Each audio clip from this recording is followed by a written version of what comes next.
I get emotional just thinking about it. Incredible. I think the road starts from the moment I physically take Ahmed and I put him in the grave. Overall, there was this kind of sinking feeling of, is my worth nothing more than the amount of money that I make? Changed the way I saw the world. I started to really question and sort of loathe a little bit this path that I've taken. Every day it was so hard. You're just dragging your feet to work because you're like, why am I here? And there are moments where I look at my life and you look at all the different sliding doors and then you say, I'm so incredibly grateful that I am where I am today. Welcome to another episode of our podcast. I am your friend, Wafa Umran, and this is Go Beyond. Today's guest reminds us that purpose can emerge from the very pain that brings you down to your knees. Malik El-Hindi, a faith-centered clinical therapist with Salience Health and the Impact Counselors Group. And he served as the students counselor at Qalam Seminary.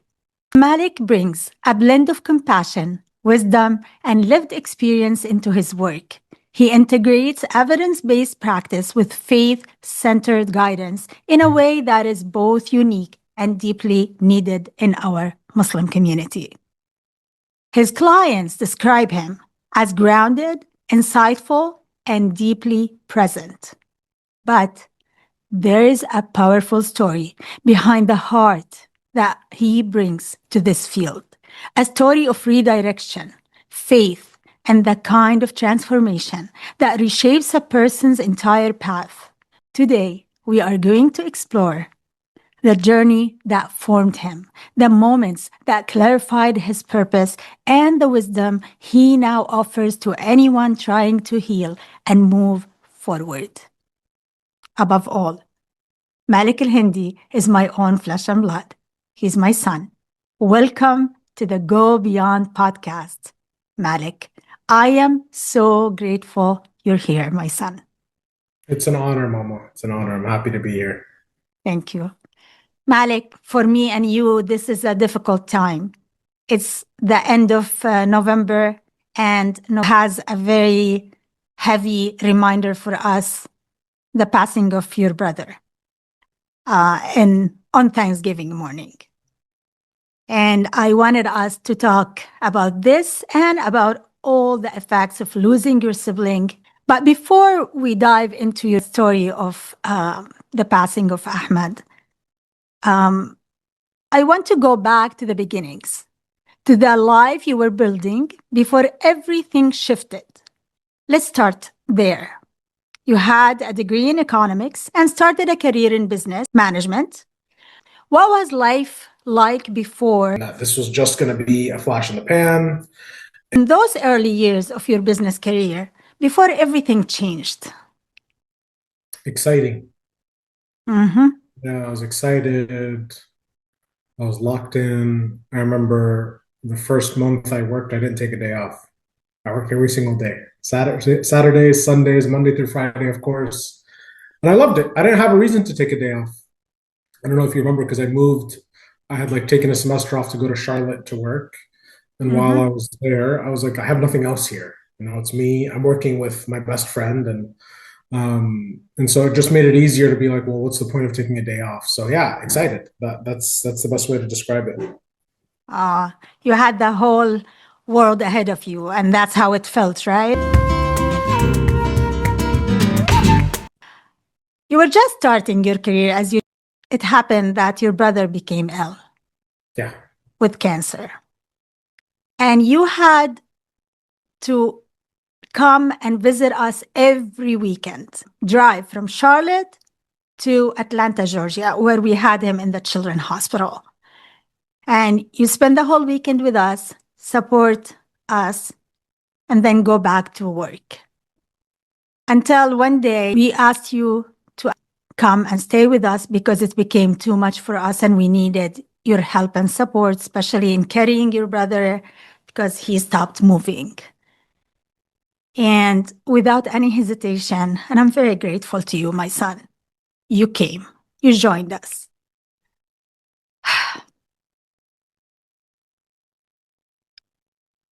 I'm sorry. Can you take me to that moment? What were you carrying emotionally and spiritually during that time? What did it feel to you? I think there were moments. There were moments where things got difficult. But I think overall, there was a blind faith. I had this blind faith, this very powerful belief in Allah subhanahu wa ta'ala that my brother was going to be healed and that this was just going to be a flash in the pan. And in a couple months, everything's going to go back to normal and everything's going to be okay. And so I think when I went into it, that's how I felt, truly. I'm very blessed that at the time I had an understanding work environment that allowed me to come and be with you guys. So alhamdulillah, not everyone has that kind of blessing, and I want to recognize that. But at the same time, blind faith, blind faith. There were some moments, and you and I, there were a couple where most of them I was there with you, where I kind of had that recognition of like, oh, this is serious. Oh, my brother's different. I don't know if you remember, there was that one time where they had put that song. What was it? It was Amr Abdullah and yeah, and Ahmed used to love it and he used to always dance around to it. And so they played it for him and they had done this big party. I think it was kind of like for Ahmed. Yeah, it was a barbecue our very kind friends has thrown for Ahmed before he starts his radiation. That's true. Yes, and speaking of people to thank, Amr Hussein, I get emotional just thinking about it. Incredible. Anyways, Ahmed Hussein does this barbecue and they start playing that song and Ahmed's so excited and he's so happy. There's all these people. They're all, he starts dancing with them and then like a minute in, he just sits down. Yeah. And you're he got tired. That's not my brother. Yeah, that's not him. What happened? What's going on? So yeah, there were moments like that that were really difficult. Overall, those few moments notwithstanding, I genuinely had so much belief. And I would make dua with the full belief that Ahmed was going to be healed. SubhanAllah. And I don't mean for us to bring the difficult times, but it is the path that you've been through. At the time, I was so focused on Ahmed and Ahmed's recovery that I don't remember thinking about how did this feel to you leaving. You had to put everything in pause and be part of this very difficult scene. How did that feel for you? Mom, first I want to say I think it's unfair to you and Dad for you to say that you didn't have any regard for me and what I was going through. We're family. At the end of the day, when family goes through a hard time, family has to band together. We come from a culture that very much emphasizes ties of kinship, family ties, and collectivism. We're not an individualistic society that we've kind of grown up in and were raised in. And so for me, that wasn't a hard decision. That wasn't even a decision I thought about. And that was the first time in my life where I acted 100% out of obligation, but a desire to do something that I thought in the moment was the absolute number one right thing to do. And there was nothing else to do. Like sometimes there's obligations. This is something I don't necessarily want to kind of do, but then sometimes there's obligations where you're like, there's nothing else I'd rather do in my life. And that's what it was, right? Supporting my parents and my brother during this time. What else is there for a son to do in that time other than that? We're so grateful for that, my son. Allah yarda alik. We all were hopeful that Ahmed will survive it, and he was under labs and new kind of research, they told us, and we held hope in Allah that he's gonna heal him and he will be recovering. SubhanAllah, Allah has decreed something different and he passed away. How did that land on you? Yeah, incredibly difficult. Alhamdulillah. When Ahmed was born, I remember like I would take you guys to a lot of the hospital visits, and he and I would hang out alone when he was really young. And so a lot of people would think of him as my son because huge age disparity between us. Yeah. And let me explain, your dad was working abroad. Yeah. So you were the dad figure for Ahmed. Exactly, Yeah. exactly. So and you know, I didn't spare anything with helping you in terms of raising him, changing diapers, feeding, putting him to sleep, whatever you asked me to do, I did. Maybe even if it was begrudgingly so sometimes, I still did it. And most of the time I was very happy to do so. That was really difficult, just like all that was kind of gone. But, you know, there's two major points here. That spiritually, this is the main point that when I think back, I always try to reflect on and grow from. I prayed for something that didn't end up happening, Mm. and I think a lot of times, interestingly enough, given my headspace where I was before that, it's a surprise to me that I ended up growing closer in my faith because of that. But I know that that was very difficult for me. But subhanAllah, what Allah subhanahu wa ta'ala also did was, He also gradually took Ahmed away from us. It wasn't like this. Across the 2 months, and we were all with him 24/7.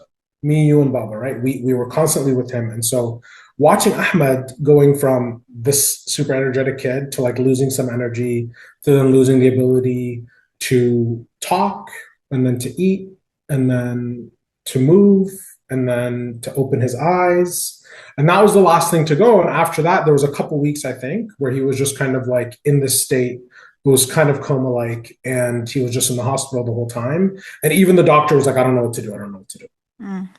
And subhanAllah, at that moment, maybe in hindsight, I could look back and be like, well, Allah subhanahu wa ta'ala was kind of told us everything, and he was kind of laying this out for us smoothly and slowly. But in the moment, it was still blind faith. No, no, no. We're going to get through this. We're going to get through this. Something's going to happen on us. Yeah. He's just going to wake up one day. SubhanAllah, it didn't happen. Alhamdulillah.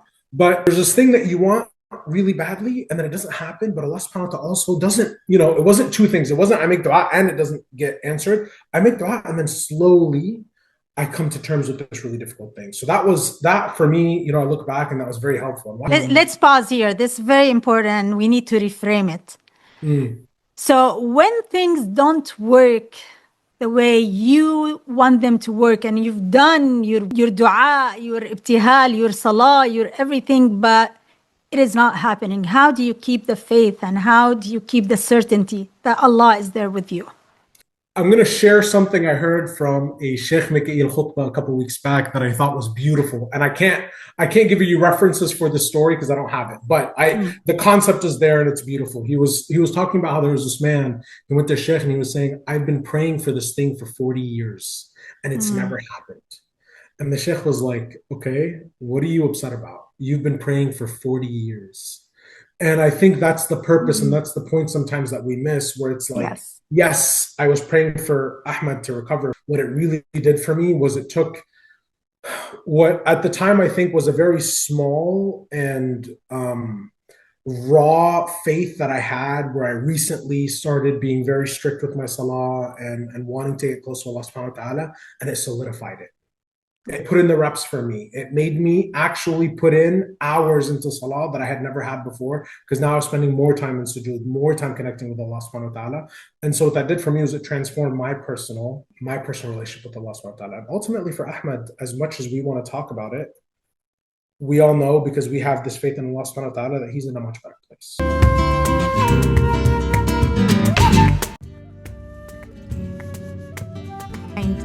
Very powerful about your story is what comes after. 3 months later, Ahmed passed away on Thanksgiving morning. You went back to work in Charlotte. None of us was there around you. You were there alone, back at work, returning to the world again, carrying grief, but also carrying something new inside you. How was that for you? What was different? What has shifted inside you? I think the road starts from the moment I physically take Ahmed and I put him in the grave, and then I watch them, put the blocks back on top. And I think in that moment, to me, there was this realization. In that moment, this kid was 5 years old. And this could happen to me tomorrow. And what am I doing with my life that's earning me the pleasure and the bounties that are promised to those who succeed in this life. Mm-hmm. And it became hard going to work after that every day and getting upset over things that don't mean anything, right? Having to get into battles with boss or with employees. And overall, there was this kind of sinking feeling of, is my worth nothing more than the amount of money that I make? And it's funny because growing up, like that was such a big thing that was entrenched in us because Yeah. society tells you have to make more money to be successful. Yeah. And you come And from so, business-oriented background family, which is, yeah, normal. absolutely. And so that's where it really all begins. I started to really question and sort of loathe a little bit this path that I've taken. This one that, remember, I was incredibly excited for. I was so happy when I was doing it at first. But now every day it was so hard. You're just dragging your feet to work because you're like, why am I here? Yeah, which is a lot of the millennial, your generation feels that sometimes. After like you get to the career you want and after all that work you did in college and all that, and then you come to that point when you're like, is this fulfilling? Do I feel fulfillment? So that season didn't just reshape your heart, it redirected your purpose and a moment of understanding that your life was being called into something different. Let's step into that turning point. You had to talk to a therapist at some point, and you said that that was transformational for you. How is that? Yeah. Interestingly, the therapy that I sought was prior to all of this. Prior to Ahmed getting sick, prior to me ever going to Charlotte. It was at the end of my junior year of college. You're in college, you're depressed, you're doing everything that you want to be doing, and you're still unhappy, right? And you don't know, it's hard to reconcile that. Depression is like, everyone always describes it as this thing that's hard to describe. Yeah. And so I was feeling incredibly depressed for a while. And I saw this therapist, and it took 2 hours of talking to her. And I was just like, changed the way I saw the world. As someone who works in the field now, I can say it's not that easy, and it doesn't work that way for everyone. SubhanAllah, I think I heard things that I really needed to hear. And the change that it caused in me was so drastic at the time that I feel it today still, but it's what really propelled me through that difficult period with Ahmed. It's what propelled me through that difficult period afterwards as well. It's that feeling of I'm searching for something, I'm looking for something, and then you find an answer for it. And when you finally find that answer for it, and sometimes the answer is nothing profound, it's reminding you that, hey, life is actually pretty simple. That's profound. And about that experience, you mentioned on your website that you felt like someone is reaching down and pulled you up. You talked about your therapist that way. Was that what made you say, I want to do this for others? And what happened? You made a very difficult decision after that. Yeah. Looking back, I think that was a big reason behind it. It took a long time to get there, but initially my plan was, and again, right, subhanAllah, the way Allah subhanahu wa ta'ala works, the plan was, Malik, why don't you take a year off, study for the GRE, apply for grad school. In the meantime, why don't you go to this thing called Qalam? I had a friend, Sami Mehtar, in college who did the program, and he liked it and said it was transformational in many ways. And so I said, okay, cool. Like there was all this energy, and this energy wanted to go somewhere. And I didn't know where I wanted to put it, but I knew that I wanted to put it somewhere that is going to be spiritually nourishing. Yeah. And so that's what led me to Qalam. Yeah. You talk about it casually as if it is something easy, but it's not. People get stuck in the same place and in the same life and the same job forever till they die. And they cannot pivot or change. But you actually made a decision, leaving a stable business career and starting over. This is huge. Was there a moment, a prayer, or a feeling, a conversation, when you knew you could not stay on that path where you were on? Tell me about that. I think the job made it easy. I think there was some falling out in the job, and so I was already 1 foot in, 1 foot out at the time. That made it really easy to leave. And at the end of the day, it's hard to have this conversation without recognizing like I had an incredible amount of privilege. Alhamdulillah, like a father that was willing to support me through all that made that decision so much more easy.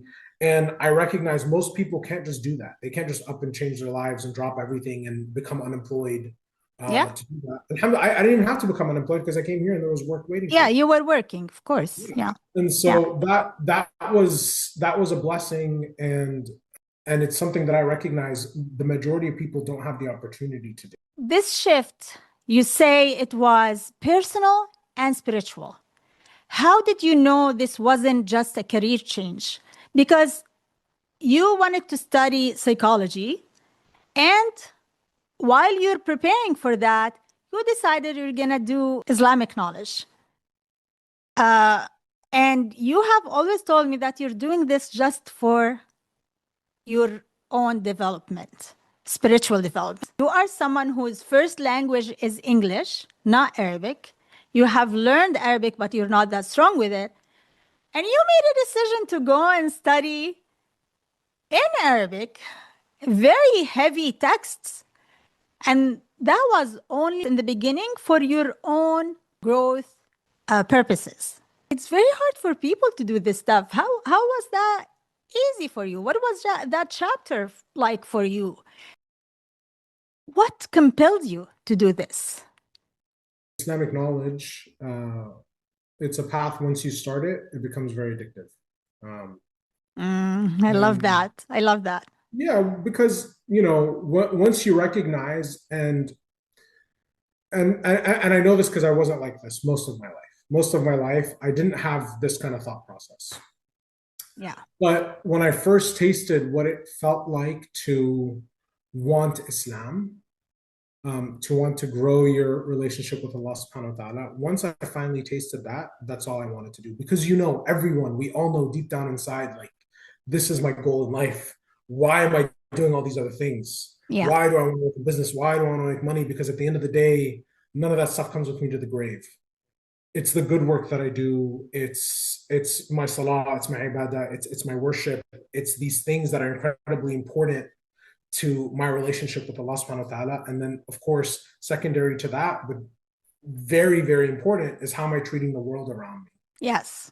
The service. Yes, from service to family, service to community, service and social justice. There's so many different avenues for it. How much of it am I doing on a daily basis? But of course, all that means nothing if there's no worship. And so, and so for me, yeah, it was an easy decision. I gotta say, like, once you start it, it becomes so easy to be like, this is all I want to do with my life.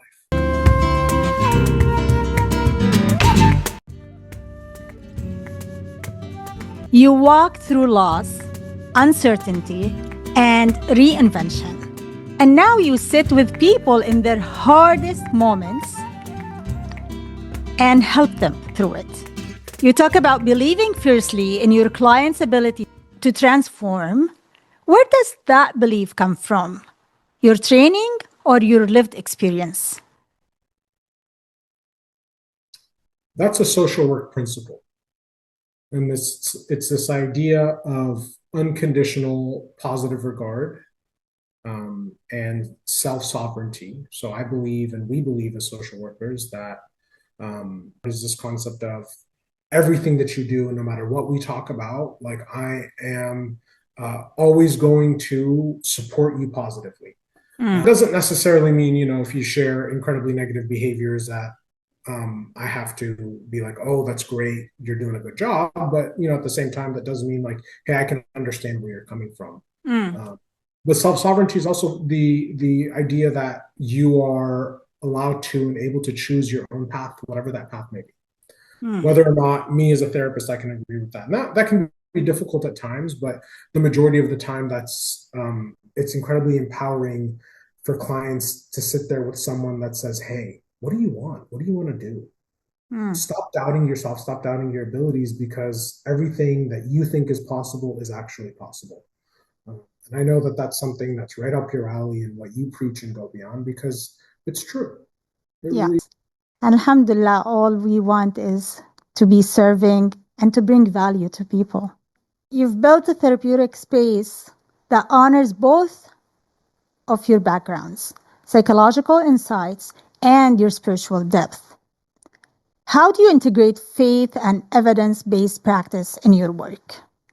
So much of the therapy that I do involves a little bit of spirituality or a lot of bit of spirituality. It really depends on where people are at. There are definitely clients who are non-spiritual, and that's a part of their, a part of therapy that they don't want a part in, and I'm absolutely okay with that. For the people who do want it, I found that it provides an incredible amount of solace. It provides a level of grounding and patience that is hard to find otherwise. I love that. I love that. And we have an epidemic of mental health in our Muslim community. And I really appreciate that. But I want to ask you, you worked with hundreds of clients, from anxiety to OCD to trauma and spiritual abuse.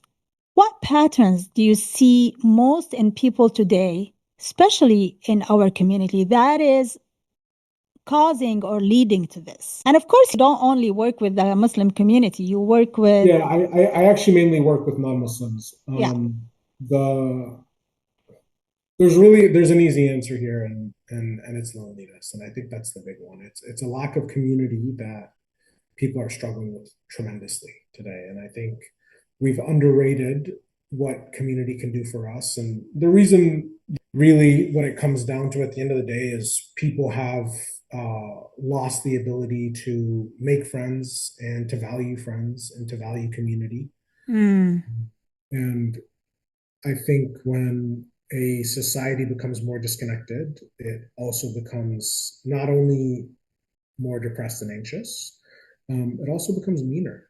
People become more nasty with each other, and it becomes easier because I'm not connected to anyone. Mm. Start doing things and saying things. There is nothing stopping you. Yeah. Wow. And when you talk about loneliness, that brings us actually again to the season we're in, the holiday season where people are in celebratory mode, at least in the US. In this season, we have a lot of family and communing and together, but loneliness is really difficult in this time. You want to have that balance of gratitude and being with family, but you are navigating the grief and holding space for their families to also celebrate with them and be and show up for them. Yeah, I think a lot of us sometimes you show up even if it sucks. Yeah. Even if I'm hurting, even if I'm grieving, I just have to show up because that's what family does. And maintaining and protecting and safeguarding these ties is worth the hurt that I have to feel in these settings. Hmm. Thank you. Thank you for reminding us of that. For the person who feels overwhelmed by their emotions, what practical tools as a therapist you can suggest that can help them regulate and anchor themselves?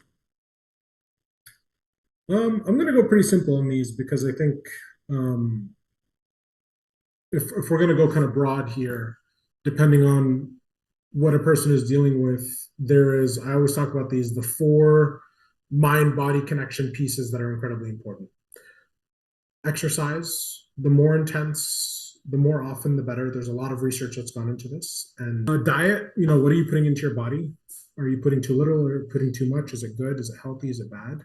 And all of us, especially, in this holiday season, there are days where oof, that was not a good day for me, and you feel it, and it really makes you sluggish and slow and fatigued. mindfulness. And when I talk about mindfulness, I mean cultivating presence of mind, but also using different mindfulness activity, whether it's breathing techniques, prayer, yoga, meditation, something that's going to help me tune out the noise from my head and try and be present in the here and now. And then the fourth one is sleep. Getting adequate sleep is so incredibly important. As someone who never gets adequate sleep, I know my mind is usually chaotic because of that. And so trying to get adequate sleep is um, so that's some general advice. And beyond that, see a therapist. Yeah, And if you don't want to see a therapist, do some journaling. Journaling is incredibly helpful. Being yeah, able to put your thoughts out on paper and just kind of hearing yourself out. Sometimes what makes therapy so attractive and effective is the fact that like you're finally talking about things that you don't talk about. yeah. Say that one of your specialties is helping people um, do muhasaba. I want you to talk about muhasaba. I want to go back. Something I said earlier was life can be really simple, and muhasabah reminds us of that. Mm. Sometimes it's just looking at your day and being like, was I a good person today? What is muhasaba for my non-Arabic speaking? Accountability, self-accountability. Mm. And the practical practices of muhasabah very much look like journaling. And it is spending a couple minutes at the end of the day going through a list. Did I pray? Did I pray well? Okay, cool. So connection with Allah subhanahu wa ta'ala. Is there anything else in there that I want to add? Did I do some remembrance? Cool. Let's put worship here. Check. Personal health. How's that? Did I exercise today? Did I take care of myself? Did I brush my teeth? Did I take a shower? Did I do something good for myself? Okay, did check. Social health. Did I reach out to a friend? Did I text someone? Did I have a phone call? Did I laugh? Did I talk to someone at work? Did I engage with people today? I did. Okay, check. Put that aside. Being a good person. Did I do a good deed today? Was I kind? Okay, check. And then also, Yes, and it is what they call in modern age self-reflection. It's been introduced since the Prophet Muhammad sallallahu alaihi wasallam, and it is what keeps us in check, and it is what keeps us aligned with our values and where we need ourselves to be. There are people listening to you who want therapy and who are struggling with mental health and some issues, but they feel intimidated or scared to start that journey. I was one of them. For the longest time, you guys told me, Mom, you need to go. You went through a lot and you need to go to therapy. And I was kind of, to be honest with you, I was scared to open those wounds and get back to that fragile place inside myself. And I think that what stopped me from doing it. And alhamdulillah, the minute I did it, honestly, it changed my life and gave me my calm back. there's plenty of other therapists. And if you, maybe that person just wasn't a good fit for you. And maybe there is someone that would be a significantly better fit for you. So my advice for everyone is try and do 3 sessions with someone. Maybe the first session, I was having a bad day. Second session, you were having a bad day. If for 3 sessions, it just didn't work out, it's fine. But even then, if in one session you're like, I'm not feeling this, you don't have to continue. And I think that's what makes it difficult is thinking I have to go through this process. Don't think of it as a process. Think of it as a one-time appointment. Try it out. If it's something that you like, continue doing it. If it's something that's not for you, now you know. I love that advice. It's just try something new. Yeah. I want to give you a moment to speak to anyone who feels stuck between who they were and who they are becoming. What would you tell them? This is one of your mantras, but I'm going to use it because it's very important. Life rewards action. When we look at this from a sacred lens, Allah subhanahu wa ta'ala, he tells us to do, he tells us to act. And if you act, you're going to get rewarded for your action. Yes. By rewarded, I mean life will just open doors for you. And we all have stories of how I did this little thing and I don't know how, and it opened crazy doors for me in my life. Yeah. Remind that to yourself Just do and allow life to take your action and turn it into something that you never saw coming. Absolutely. And your mom is a proof. I am sitting here in my own podcast interviewing you when I was nothing but a mom of four. And subhanallah, things shifted for me and I took action. I made decisions and then took actions. I wanna correct you. You were not nothing but a mom of four. You were everything as a mom to four people. Habibi, Jazakallah khairan. Thank you. Yeah, maybe I misexpressed that. Dear Malik, I ask all my guests this question. If you sit across Malik 9 years ago, Malik who lost a brother and was just at the beginning of his career, what would you tell Malik at that time? Just do, right? Just do things. Just move and keep moving and don't get in your head. Hmm. And that's where we all get trapped, right? We get trapped in our head. Jazakallah khairan, Malik. It's really a beautiful conversation, and I'm very grateful that you accepted my invitation. How can people connect with you where can they reach you? My website is a muslimtherapist.com. Oh, really? That's it. A muslimtherapist.com. Any like social media? Maybe LinkedIn? No social media. Okay. Do you have a reason for that? To anyone in the world that wants to live and lead a healthier life, cut out your social media. But they will not be listening to me, my son. You're on Spotify. You're right. Jazakallah khairan. Thank you so much, Malik, for sharing your story with such honesty and heart. What you've reminded us today that healing isn't loud, it isn't rushed, and it doesn't follow a straight line. It's a quiet unfolding, a series of small yeses to God's direction, even when the path makes no sense. And that sometimes the most profound redirections happen when we feel the most lost. For those who are listening, if you are in a season of grief or transition, let Malik's story be a reminder that you are not alone and this chapter does not define you. There is healing available for you. And there is a version of you waiting on the other side that you haven't even met yet. Until next time, keep going beyond. And remember, resilience is not only bouncing back, it's building forward.